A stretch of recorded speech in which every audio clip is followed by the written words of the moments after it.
अस्सलामु अलैकुम नाज़रीन, इस वीडियो में हम बात करेंगे कुरैश उस्मान सीरीज के सीजन 3 के वॉल्यूम नंबर 89 के पार्ट 4 के बारे में। चैनल पर पहली बार आए हैं तो चैनल को फौरन से सब्सक्राइब कर दें और बाकी के पार्ट्स भी कुछ ही देर में हमारे चैनल पर अपलोड कर दिए जाएंगे। तो चलिए शुरू करते हैं आज की वीडियो। इस एपिसोड के आगाज में जैसे ही उस्मान साहब उस मकोठे वाले शख्स को जहन्नुम वासिल कर देते हैं तो वो कोई और इंसान होता है, क्योंकि अगले ही मंजर में उस जाली दरवेश को कई कबीले में दिखाया जाता है, जहां वो अपने साथी इसाक से बात कर रहा होता है कि उस्मान कभी भी अंधेरों को ढूंढने में कामयाब नहीं हो पाएगा, यानी वो मेरी असलियत के बारे में कभी भी नहीं जान पाएगा। यानी कि जाली दरवेश ने इसलिए अपने एक साथी को मकोठा पहना कर भेजा हुआ होता है ताकि उस्मान ये समझे कि जाली दरवेश मकोठे वाला इंसान नहीं था बल्कि वो कोई और था, यानी उस्मान मकोठे वाले शख्स को मार चुका है। दूसरी तरफ सलजान खातून कार्नेलिया की जान बचा लेती हैं, क्योंकि उनका असल मकसद कार्नेलिया को मारना नहीं बल्कि सच्चाई सामने लाना होता है। और फिर जैसे ही मल्हान खातून और बाला खातून उस खेमे में दाखिल होती हैं तो वो सलजान खातून से पूछती हैं, वालिदा क्या इसने कुछ बताया? सलजान खातून परेशान होकर कहती हैं, इसने मुझे सब कुछ बता दिया सिवाय अपने उस्ताद के। ये मर तो सकती है लेकिन अपने उस्ताद के बारे में कुछ नहीं बताएगी। मल्हान खातून ये सुनकर कहती हैं, ये तो बहुत ही अच्छी बात है। जैसे ही उस्मान साहब कबीले में वापस आ जाएंगे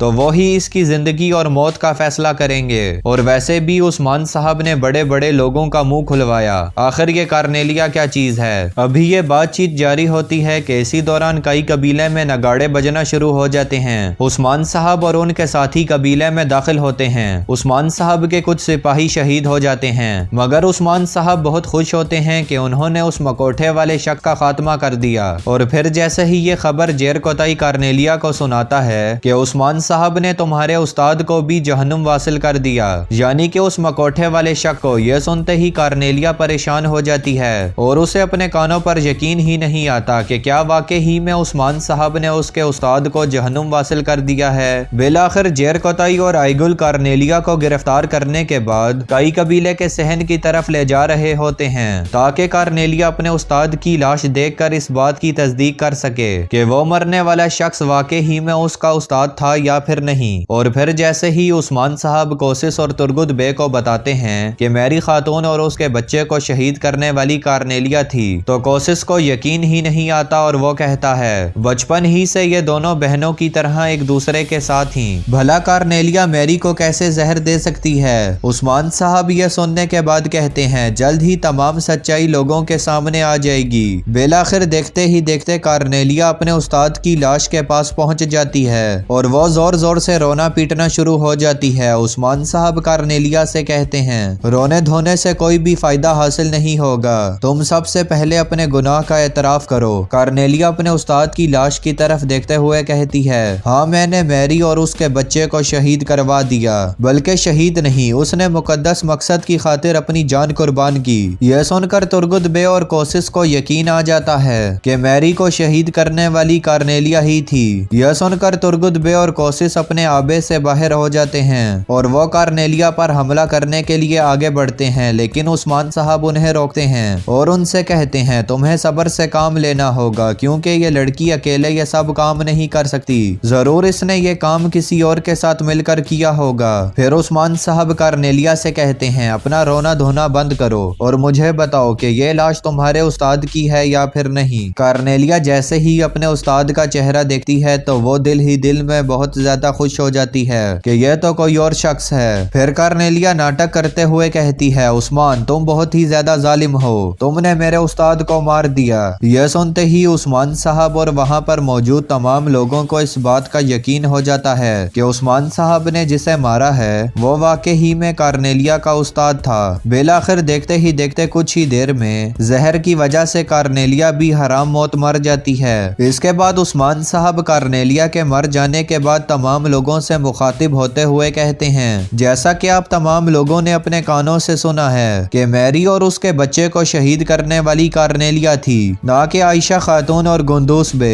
इसका मतलब ये है कि वो दोनों बेकसूर हैं। फिर उस्मान साहब एक बगी की तरफ इशारा करते हैं और कई कबीले के लोगों को बताते हैं कि मैं आप लोगों को एक खुशखबरी सुनाना चाहता हूँ कि आयशा खातून और गुंदूस बे जिंदा हैं। यह सुनते ही जाली جعلی درویش اور بارکن حیران اور پریشان ہو جاتے ہیں۔ بالآخر دیکھتے ہی دیکھتے عائشہ خاتون اور گندوس بے کئی قبیلے کے لوگوں کے سامنے آ جاتے ہیں۔ تمام لوگ بہت خوشی خوشی انہیں خوش آمدید کہہ رہے ہوتے ہیں۔ اس کے بعد ترگت بے آگے بڑھ کر گندوس بے سے معافی مانگ رہے ہوتے ہیں کہ میری وجہ سے آپ کو بہت سی تکلیفوں کا سامنا کرنا پڑا اور آپ کے اپنے قبیلے کے لوگ آپ کے مخالف ہو گئے، اگر ہو سکے تو مجھے معاف کر دینا۔ گندوس بے اور عائشہ خاتون یہ سن کر مسکراتے ہیں اور کہتے ہیں آپ نے بھی ہم پر بھروسہ کیا جبکہ ہمارے پاس اپنی بے گناہی ثابت کرنے کا کوئی بھی ثبوت نہیں تھا۔ یہ دیکھنے کے بعد تمام لوگ بہت زیادہ خوش ہو جاتے ہیں اور عثمان صاحب کے حق میں بہت سے نعرے لگاتے ہیں۔ دوسری طرف آیا نکولا عثمان صاحب کے ہاتھوں مار کھانے کے بعد اپنا چہرہ شیشے میں دیکھ کر رو رہا ہوتا ہے اور وہ اپنے ساتھی میتھیوس سے کہتا ہے کہ میرے چہرے پر جو نشان ہے یہ صرف بہادروں کے چہرے پر ہی آتا ہے، اور پھر آیا نکولا میتھیوس کا ہاتھ پکڑ کر اسے زبردستی کرسی پر بٹھاتے ہوئے پوچھتا ہے اب تم مجھے یہ بتاؤ گے کہ تم زندان سے کیسے فرار ہوئے؟ ناظرین، آیا نکولا میتھیوس پر بھی شک کرنے لگ جاتا ہے۔ اسے لگتا ہے کہ میتھیوس بھی عثمان کا ہی ساتھی ہے اور اس کا زندان سے فرار ہونا عثمان کے منصوبے کا ایک حصہ تھا۔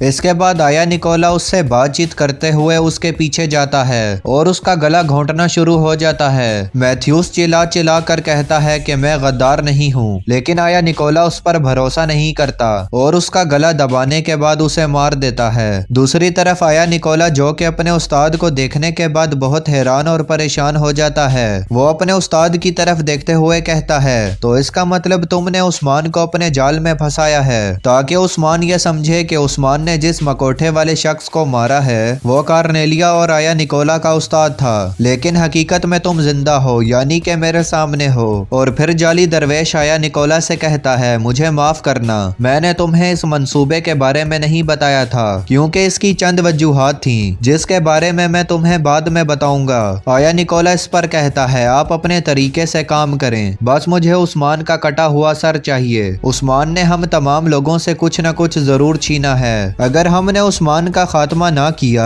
تو وہ میرے گرد دائرے کو تنگ کرنا شروع کر دے گا، یعنی کہ وہ پانی اور خوراک مہیا کرنے والے قافلے پر حملہ کروائے گا۔ جعلی درویش آیا نکولا کا پاگل پن دیکھ کر اسے سمجھاتے ہوئے کہتا ہے زیادہ جذباتی ہونے کی ضرورت نہیں ہے کیونکہ ابھی بازنطینی شہنشاہ اور سلطان مسعود امن معاہدے پر دستخط کرنے والے ہیں، اور اگر تم عثمان کو ہرانا چاہتے ہو تو ہمیں بڑی عقل مندی کے ساتھ سوچ سمجھ کر ایک ایک قدم اٹھانا ہوگا، کیونکہ نہ تو ہم بازنطینی شہنشاہ کو ناراض کر سکتے ہیں اور نہ ہی ہم سلطان مسعود کے ساتھ ٹکر لے سکتے ہیں۔ ایک طرف آیا نکولا عثمان صاحب کو ہرانے کا منصوبہ بنا رہا ہوتا ہے تو دوسری طرف عثمان صاحب ایناگول قلعے کو فتح کرنے کے بارے میں بات چیت کر رہے ہوتے ہیں کہ بہت ہی جلد انشاءاللہ ایناگول قلعے کی دیواریں توڑ دی جائیں گی۔ ابھی یہ بات چیت جاری ہوتی ہے کہ اسی دوران سنگر بے سلطان مسعود کا شاہی فرمان لے کر عثمان صاحب کی خدمت میں حاضر ہو جاتا ہے، اور پھر جیسے ہی عثمان صاحب وہ خط پڑھ کر سب کو سناتے ہیں تو اس میں لکھا ہوتا ہے کہ سلطان مسعود عثمان صاحب سے ملاقات کرنا چاہتے ہیں۔ دوسری طرف سوغوت کے بازار میں ڈھول پیٹنے والا